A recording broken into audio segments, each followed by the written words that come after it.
You are listening to Fantha Tracks. Because of the following special program, Wonder Woman and the Incredible Hulk will not be presented this evening. I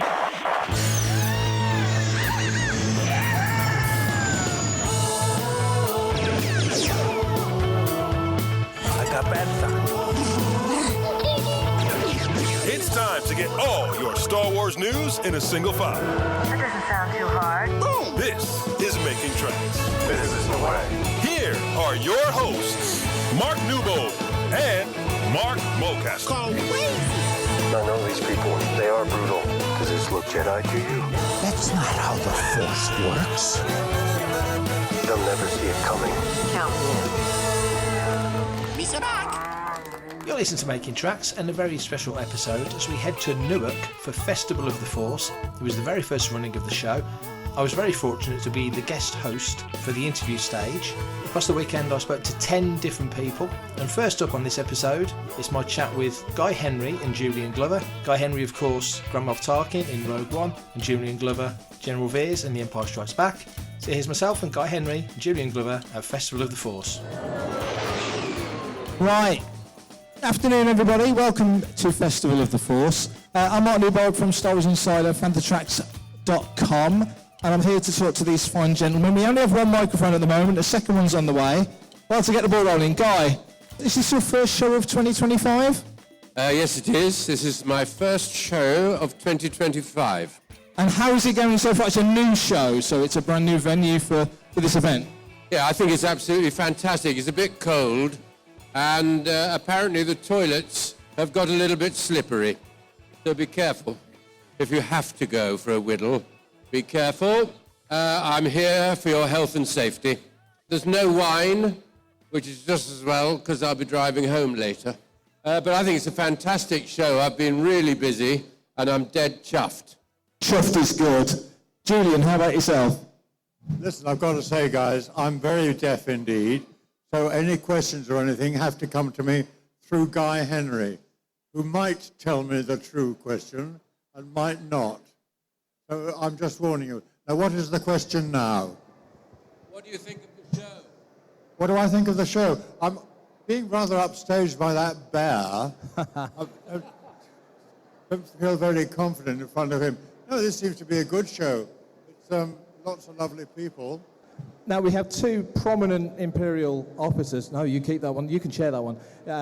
Two prominent Imperial officers on stage right now. You may have noticed they are being flanked by your subservients. When you go to events, is it always a joy to see these guys at shows, the Imperial officers?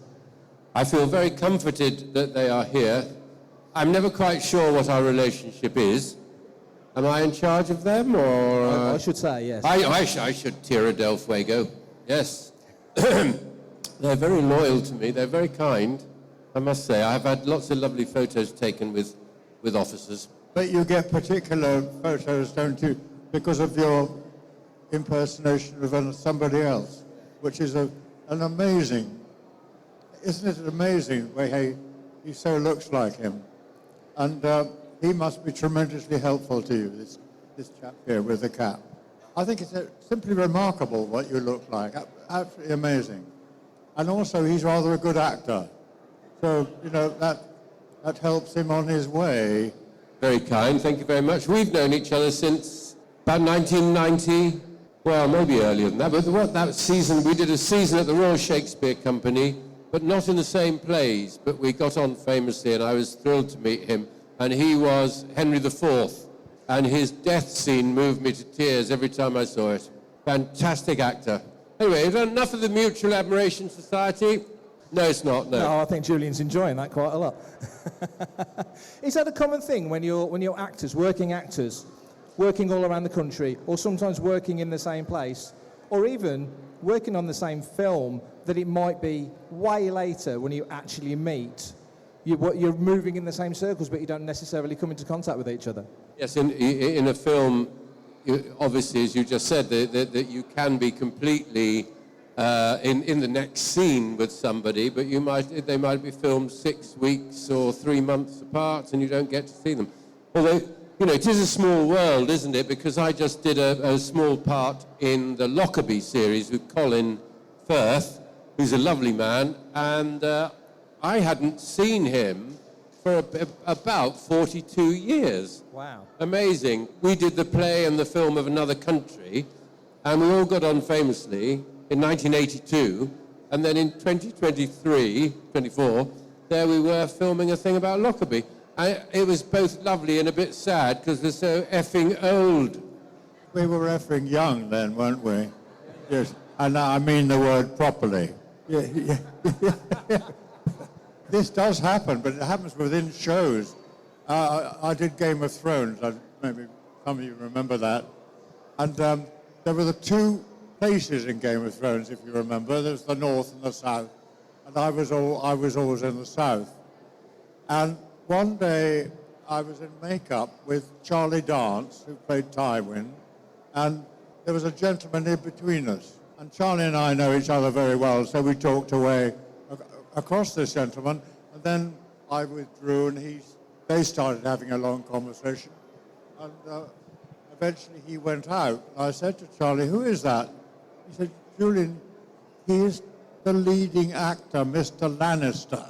And I'd never met him, and I did a whole series of Game of Thrones, and I had never met him because of the different areas. It's amazing, isn't it? And I still never met him after all those years. Is it sometimes the case then where you'll meet an actor or somebody you've worked with on a project but never met at a show like this? Suppose it is, yes. Yes, I think so. It's lovely as well because you meet people that you might never normally meet at shows like this. You meet some very eccentric people and very exciting actors. You know, suddenly there they are. I mean, we are a motley crew because there's people of very different heights, to say the least, very different looks. All sorts of wonderful types are in these films. We're in this context, it's okay, but we're quite strange when you see us in the hotel bar. Yes. You know, there's little people like that. And there's great big, but Spencer Wilding, who was Darth Vader, he's huge, very, very tall. We are a funny lot, you know. You both worked on one Star Wars project, Rogue One, Empire Strikes Back. Your experiences, your example, Guy, there was a lot of research and development involved in the character that you played because of the nature of the role. Can you walk people who might not know so much about what that took through what you had to do? Because from memory, from speaking to you before for Insider, it felt like you were finished, then you came back and did a bit more, and it was one of those kind of processes that took a bit of time. Yes, because I was told to go to a very secret meeting on a very secret subject, and she couldn't tell me about it, and it was so secret, and I was to meet a director, and I wasn't sure of his name, and all this stuff, and and they took us to the most gossipy media bar in London, and there were some people sitting at the table behind who were fans of mine from Holby City. During the meeting, they came up, which is a show I did on telly for years, and they came up to me and, you know, sort of said how marvellous I was in front of this director, and I thought it was as if I'd paid them a lot of money, you know, if I'd come on. But he wanted me to do it and have a go, and he was very sweet, Gareth, because he said, "Do you mind trying to emulate somebody else?" And I was a huge fan of Peter Cushing. I thought he had a beautiful voice. I loved him as an actor, a very fine actor and very truthful actor, I think. So I was a bit daunted, and I didn't want to let him down. So that was my major concern. Obviously, you don't really want to piss off Lucas and Disney Film and people like that, but it was the late Peter Cushing I was worried about upsetting, so I hope he was all right about it. But it was very, very new in those days. The motion picture camera which I had on my head was, and all the dots, was uncomfortable and difficult to wear. You couldn't forget that you were acting because there's contraptions on your head, you know. So there's Ben Mendelsohn as Krennic shouting at you, and there's a big lens and things in between you. So it's a very weird thing. There was talk of just using me as me with perhaps a wig and some makeup. Some people have graciously said that they would have liked that, mainly my mother. Possibly my agent, whoever she is. You know, it was very, very difficult, and I kept thinking, thank God for that. It's over, I've finished, oh, I hope I haven't mucked it up. And then they'd rewrite it, and then that Tony Gilroy came in and was redirecting bits, and I never knew my breakfast from Marble Arch, really. But I'm so proud to have been in it. Yeah, round of applause for that. Definitely. Thank you. And Julian, your role on Empire Strikes Back, a different situation entirely to Guy's. I know you've answered this a billion times, but how was the experience for your good self back in, what was it, 1979? Well, us young lads, as we were then, 5 of us, I think, all came in for just 1 week of shooting. 5 days we got. You know, the admirals, and there's people, and the General Admiral Piet, was it? And, And we just had only 5 days on £200 a day, which wasn't a very good money. At the time, we knew that we were in a very good series because the first one had knocked our heads off with excitement. It was so different and wonderful. In the first one, when those aeroplanes at the very beginning came through, oh my God! All us young people were so excited. But when we got to it, it was another job, you know? We had no idea that the series, or the first lot, would go to 3. So we laughed a lot, because they were very solemn, the people who were making it. We lads kept on finding it terribly funny, what we were having to do. I'm sorry if that offends your sensitivities. I hope we were solemn when we did the acting. Backstage, we weren't very solemn. My task was really an easy one, really. I had my confrontation with Darth Vader, and I drove that mechanical giraffe, which was quite fun. And I had dialogue in it which I had absolutely no idea what I was talking about. I had no idea. It was just complete gobbledygook to me, which of course it was gobbledygook. It was all made up, like everything is. And that again, I had a monumental dry up in the middle of the sequence when I'm up in the giraffe. It was a glorious dry, because I simply couldn't get it right. And I went to 5 takes, and it wasn't just me, it was all the other things that go with it, you know. At the end of it, when I got it on take 6, I got a round of applause, which is very rewarding for having cocked up. No cock-ups there. Round of applause, please.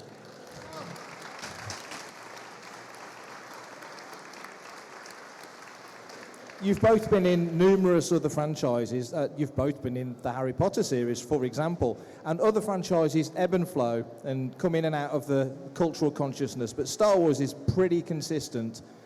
Again, a very obvious question you've been asked before, but does it surprise you that here in 2025 you're sitting in front of a room of fans talking about projects that you made 10 years ago, or in your case 45 years ago? Half your life, Julian, half your life you've been talking about Star Wars. God, have I? I suppose I have. You never mentioned it to me. Good God, that had never occurred to me half my life.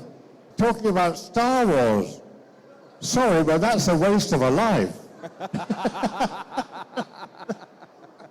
Guy, does it surprise you again? I know it's the same question, but that you're still talking about it. Actors go and do roles, and you do franchise work, and you do television work, and all the other stuff. But there's something about Star Wars that attracts people like this to want to hear you guys talk about what you did. I think it's lovely because when you come to an event like this, you see the people who love it so much. They're wonderful old-fashioned stories about good and bad, and it's funny, it's romantic, and I just think it's fantastic that people love it so much. It always thrills me when I come, because I'm by no means an expert. I only saw Rogue One at the premiere, and I wasn't terribly sober, so I don't remember very much about it. So it's a premiere, you know. Yeah. But I must watch it again. Actually, I did watch some bits, and I thought how bad I was and stopped watching it. No, you were wrong. You were absolutely fine. We've run out of time, I'm afraid, but can we have a big round of applause for these fine gentlemen? Thank you. Thank you. For everything in one location, daily news, reviews, interviews, podcasts, video, and social media feeds, bookmark FanthaTracks.com for Star Wars news 24/7, 365.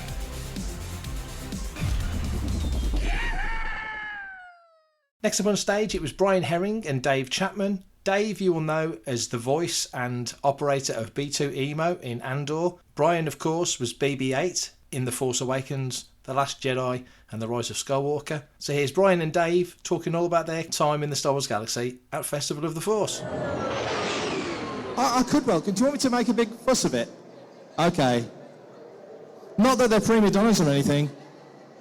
I always feel like I want to get you clapping before he gets to the stage because it's coming now. Brian Herring, Dave Chapman, they're coming to the stage. Big round of applause, please.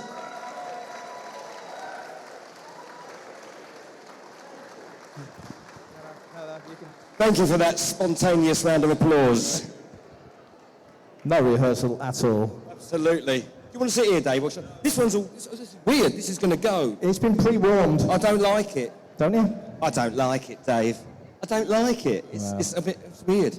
If that's the stunt chair, I Yeah, I'm not having it. advance. Hang on. No, I don't trust it. Talk to Dave. Dave, Yes, Mark. how is 2025 treating you so far? It's very nice, thank you. Yeah, I'm having a very nice time. My chair works. Right, you can share that one, it's warmed up. So, Festival of the Force, first time we've been to this, first time I've been to this venue, and it's fantastic. The crowds have been wonderful. How's the show been for you guys so far? It's very, very nice. Bit echoey, but it's very nice. All the music, all the people. Very good, actually. It's been lovely, and I'm really pleased I'm here, because it's, I've never done a show up this area. Yeah. And all the people are absolutely lovely. And who's local? Local people. Yeah, very good. It's nice. I've very much enjoyed it. Dave? I'm just going to echo everything Brian said. It's been very nice and get to meet people and chat about this thing that brings us all together in a crazy community of science fiction / Star Wars fans. And there's so much to talk about. And there's so many different areas of Star Wars and, enthusiasm. So, yeah, it's great. There certainly is. Can I just do something before we quickly move on? Can we have a big round of applause for YT1300 and Blues Harvest, please? They were fantastic. Look at them acting like they can't hear me. Wave to the crowds.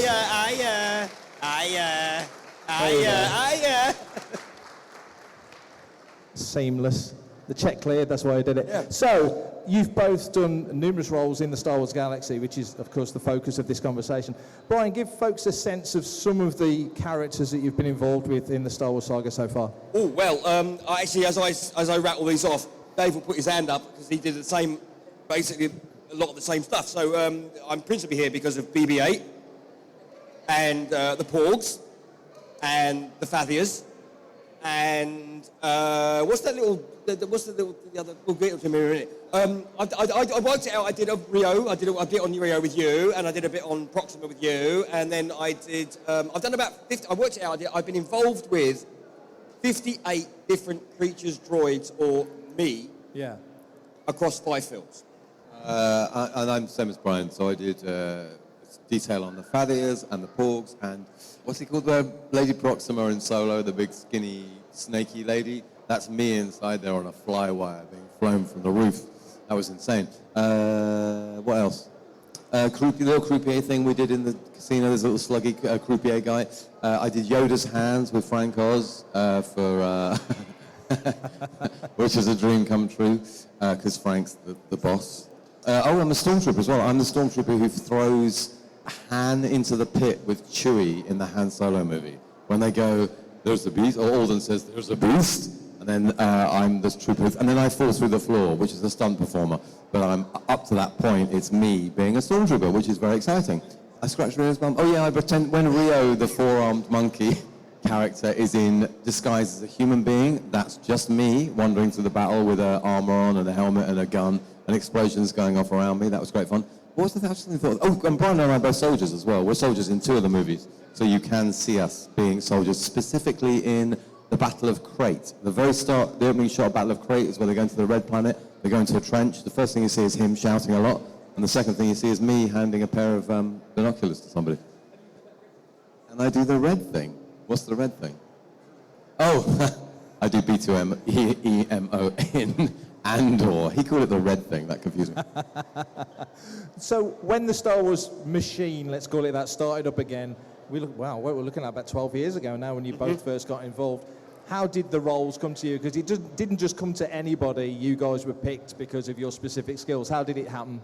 We do have a certain set of skills. Dave and I have known each other for about 30-odd years as puppeteers, and so Dave was very good as Otis the Aardvark on the television for all the teenagers. And I went to work with Neil Scanlon on Prometheus, and Neil said, who else would you know that would like to come and do this? And I said, my friend Dave would like to come and do this. And then that led into me picking up a job on Star Wars later, and thinking my friend Dave would like to come and work on this. And so Dave did come and work on this, and we've been there ever since. And is that about right? Yeah, okay, yes. And when you listed the roles that you've done, and obviously Beta Emo and BB-8 are the two prominent ones that I would imagine most people think of. Mm-hmm. But when you drill into the various stuff, and you've probably only named a dozen, were there any creatures in there that were particularly tricky, particularly satisfying? In terms of performance, you guys have got a lot of disciplines to figure out. He and I wound up in a metal tube in the middle of the desert one very, very, very hot day, based off the back of some very stressful rehearsal. But the metal pecking bird at the beginning, where Ray rides her speeder past the thing, and there's a bird. That was all practically done. They just removed some rods, and Dave and I are sort of sitting there in some kind of like two guys in a snow speeder behind each other, and just the sun is beating down on this metal tube, and it's heating up. Dave and I was crammed in that. And those little things with the big ear mice, what were they? Ocky Pockies. The Ocky Pockies that were in Rise of Skywalker, when the Falcon flies into... Is it Pisana? If you say so. Oh, is it? Where all doing all that dancing, and they go to that big festival. Yeah. There's these two little creatures that just kind of look, and they were very sweet. We really did those, and that was kind of a bit very last minute, and we had to get the light right, and we had these two little things on a board, remote control things. They were sweet. That's my answer. Yes, I agree with Brian. Those ones are those little tiny characters are really good fun, and that particular shot is a sunlight shot, so the sun is going down, and you have to shoot it. You have like a 40-minute window to shoot it in.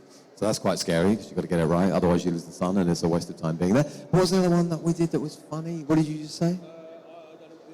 You said the steel pecker. Oh, metal pecking bird. Yeah, metal pecking bird is worth mentioning because it's 54 degrees in the desert and you're sweating beyond the more than you've ever sweated in your life before. All your clothes are soaking wet, and somebody says, "Why don't you get in that big steel tube for 5 hours?" And then you just turn red and your clothes are soaking wet. And you're like, "Oh God!" But it looks great in the film, so it's worth it. Yeah.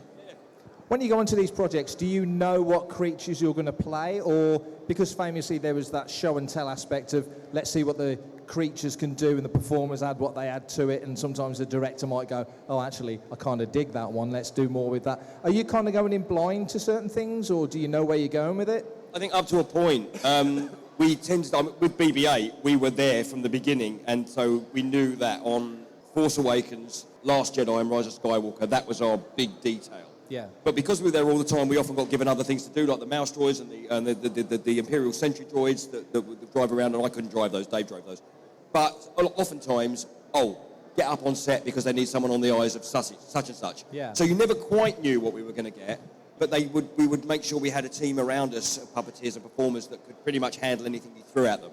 Yeah, utility puppeteers. So me and Brian were present every single day of all those films, and if anything needs to come to life or anything needs doing, we're sat there waiting to do it. Most days we will be doing things, though. Most days there is something in the shot that is a creature or a monster or whatever, so that's why we were always happy. And the other thing to say about camera tests, because you mentioned camera tests, when you get to set, you have already camera tested that sequence inside out and back to front. I know you know this, but Brian and I would videotape a particular beat or a particular gag or whatever again and again and again and again until you get it right. So when you walk on set, it's good to go. You don't waste any time, so it's infinitely rehearsed. To waste time with me and Brian on a Friday night is one thing, but to waste time with a crew of 250 people, that's not good.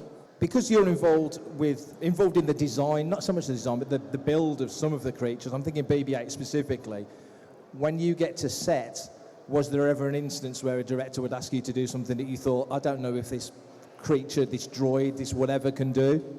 Really, we had tested with BB-8. We got the role, and we rehearsed for a fortnight in a soundstage. So we kind of worked out what it did well, what it didn't do well. And one of the things it couldn't do was go downstairs. So, because we were trying it on normal human stairs. So we tried it, but his body's just too big, so he just kind of rolls down. So we were told we would never have to do stairs until the day they wanted him to do stairs. And we found that out on the day. And we had to make up very, very quickly how BB-8 comes downstairs. And I just thought he's like a toddler, he bum shuffles. And stairs are his nemesis. So we worked out very quickly, didn't we? Because with the way that the puppet version of BB-8 works, which is the one with the rods, we split the head, because there's versions of it where Dave's just doing the head, there's versions of it where I'm doing the whole thing, and there's all sorts of other things. But with the puppet version, there's 3 axes of movement. So I've got the head going forwards and backwards and over the body, and Dave has got left and right, which is the tricky bit, because he's got to hit the right eye lines. Because, as you said once, if he's not looking in the right direction... I don't know what I said. It's what? Oh, he looks like he's drunk. Also, I did say to J.J. Abrams, I want a T-shirt printed that says 359 degrees of wrong. Because if BB-8's looking there, and he should be looking at this guy here, then hi. It's weird if he's looking there. If he's not looking exactly where he should, it looks rubbish. So to make him look down, we decided he checks every single step. So he would look, and then he'd roll his head back, and just boom, and then look again. So that would involve me bringing the head forwards, Dave doing the sweep, and then me stopping and bringing the head back, and then doing it all again every time. And JJ said, it's just going to be 2 stairs to start with. And then we did a couple, and he went, just go back a couple more. Go back a couple more. Go back a couple more. And there were like 15, 17 stairs, and we did 10, 15 takes of that, which doesn't sound like a lot. But once you start lumping that down in the lights with the beautiful green onesie on, it got a bit much. So that was a time where they threw something at us that we really hadn't rehearsed. But everything else we kind of covered, didn't we? And on a droid like BB-8, what's your collaborative process? Because as you said, Dave, you can rehearse on your own time till the cows come home, but when the clock's ticking, it's a different game. So what sort of work do you do to make sure you're in sync for a character? I think we all come to the table as puppeteers. It's a collaborative art form where you work with other people all the time, 5 or 6 people making one thing move, sometimes 25 people making one thing move. And Brian and I have worked together a lot, and I guess just in tune with each other, so you sort of know each other's beats, and you work together well, and you just sort of figure it out. It's not too much scientific, we just kind of go with it. Yeah. And it's that sort of vibe of going, he trusts me, I trust him, it's going to be fine. There are certain cues that Dave can get from me by watching, because like every time BB-8 begins to roll, he puts his head down to get a bit of steam up. So I would roll the head down that you knew I was going to go. But also, because we couldn't really talk to each other, they initially gave us this massive set of comms, didn't they? And we looked like we were just about to go and raid an embassy or something, and we couldn't wear them. I couldn't run about and wear all this kit. So I would just kind of like wave at Dave and just do this, and he'd look at me like, what's he want now? And but we developed a shorthand which kind of just developed over the films. I'm assuming then by that whole process, there's no happy accidents on set, or is there? Because you're working this so hard to get the performance that you want, was there ever a moment on set that just clicked that you didn't anticipate, or is it well drilled? Yeah, no, I don't remember. I don't know. It's because you do run through things a couple of times. I don't think we ever. I hit the box when BB-8 comes in The Force Awakens, where John Boyega, Finn is bandaging Chewbacca's arm, and BB-8 comes in and Chewie roars at him and he rolls away again. I hit the box going in, and we went for another take. I was like, JJ, I hit the box, and JJ just said, hit the box every time because it shows that you're physically there, right, and that you're not CGI. So that was an accident, but not really a performance one. So that was, yeah, I suppose that's the only thing I can think of, really. And because you've been involved with the films for, like I say, it's 10 years this year. No, it's 2025. Yeah. It's 10 years of Force Awakens. Can you guys believe that it's 10 years? I mean, 10 years since it came out. It's longer than that since you made it. Yeah, I started in July of 2013. So, yeah, it's been a while. We've been living with it for a while now. It's flown by. And each project as well, we did quite a few projects back to back. So we would finish a film, have 4 weeks off, and then start a new one. Or we'd be prepping the one we were doing while we were finishing the first. It was crazy. So it's like a factory. Because we'd finished Force Awakens, made Rogue One, and we were working on The Last Jedi before The Force Awakens had come out. That's crazy. So we had to sit on all the secrets for 2 years before the film came out. It was insane. And now, Dave, we've got season 2 of Andor coming up. Yes. B2's in it. Yes. You can't say a thing about it because the snipers are in the roof.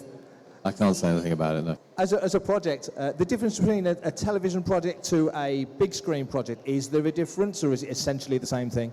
It is essentially the same thing. There's just a tiny bit less money, because it's not a feature film, but it's not really that different. Same size crew. So yeah, same thing. It really is. And everyone assumes it's going to be a smaller affair, but it's not. It's the same. Like in Andor, the village, the town that he lives in, which are Ferrix, that whole thing is, as you know, was built. So you go into Marlow, which is in Buckinghamshire, and they had 6 fields, and in those 6 fields, that entire town was built. And then when we left, the farmer got his land back, and it was just, like it was never there. So that sort of budget, size, and scale is the same with the TV series as the movie. And when you walked into Ferrix, that is Ferrix. There's no like, oh, look, there's wood, oh, there's some scaffolding. It was the town. When we're in Cassian's house, that's his house. And everywhere you go into, that really is the interior, whereas traditionally, as you know, the interiors are on a soundstage at a studio. Well, Ferrix was 100% real. It was crazy. It was like being in Disney World. It was just so odd because we spent weeks in there as well.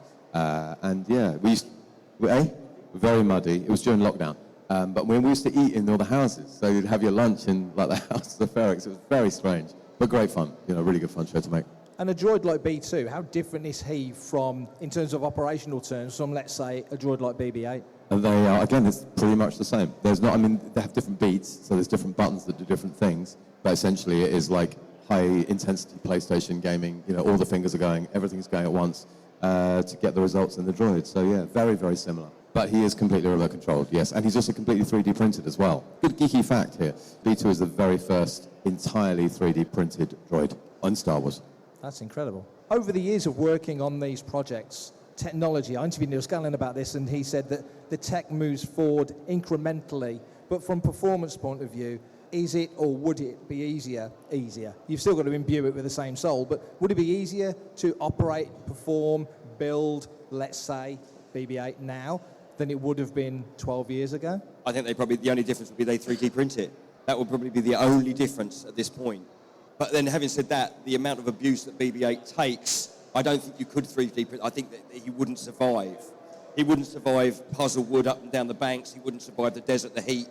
And so I don't know. I honestly know that's kind of a Matt and Josh question, really. But it's, I don't think so. You still, as far as performance is concerned, you still bring the same skills, whether you're doing this with a sock on your hand, or you're using remote controls. You're still trying to put the same sense of, oddly, I'm about to say this about a droid, the same sense of humanity into a character. Yeah. Whether you're doing it with your fingertips on a remote control, or if they're doing it on a keyboard with CGI, or you're just doing it physically as an old school puppet. Yeah. You just still have to be able to translate how that works through your brain and use your own kind of acting chops to put that into those things. So the performance isn't that different. You just have to learn new tech. But I think they probably would build it the same way. Well, yeah, I don't know. Yeah, and also the other thing is things that don't change. Like Anthony in the original Star Wars is doing the voice he decided was 3PO. And they didn't know it was going to be 3PO until, eventually he became the voice of 3PO. He was going to be in a New York cabbie, it's like a car salesman. Yeah, and then they fell in love with Anthony's performance. And the same with B2. I may have been replaced. I wasn't replaced because Tony Gilroy, who runs the show, said to me about week 2, he said, Dave, you're going to be the voice of this character. And I said, I've heard that 1,000 times before, Tony. I'm sure it's going to be somebody really famous. He went, no, trust me. And it did. So I ended up, being the voice of B2EMO. It is really great to be here in Newark right now. We did not know that Dio spoke English until we saw The Rise of Skywalker. Because Lynn Robertson Bruce, who puppeteered all that, had been making little beepy noises. And then we went to see the film and he went, no, thank you. And we're like, what's that? Was it JJ? Yeah, it was JJ, yeah. And so final thing as we wrap up this chat, we're into 2025, we're heading towards the 50th anniversary of Star Wars. There's all sorts of projects lined up that are coming and rumoured to be coming, yada yada. Are there? Apparently. That's what the Tinternet says. Are you guys looking forward to the future, your respective futures? Always. Yes, absolutely. As long as I'm still alive, I'm happy. And earning money to pay for my teenagers. What a wonderful way to end this conversation. Can we have a big round of applause so they can skip away? If you have any other questions, we are over there on the side of the thing with pens.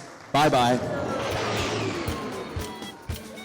Email radio@fanthatracks.com. Head to links.fanthatracks.com for links to our social media feeds, Fantha Tracks TV and Fantha Tracks Radio. Thanks to James Semple for the Fantha Tracks intro, Blues Harvest for our Making Tracks opening music, and Mark Daniel and Vanessa Marshall for our voiceovers. New episodes drop Tuesdays and Fridays at 7 o'clock UK time. Our weekly news show, Good Morning Tatooine, goes live Sundays at 9 o'clock UK time on Facebook and YouTube. And remember, Fantha Tracks is absolutely free, so it costs nothing to stay updated on all the latest Star Wars news.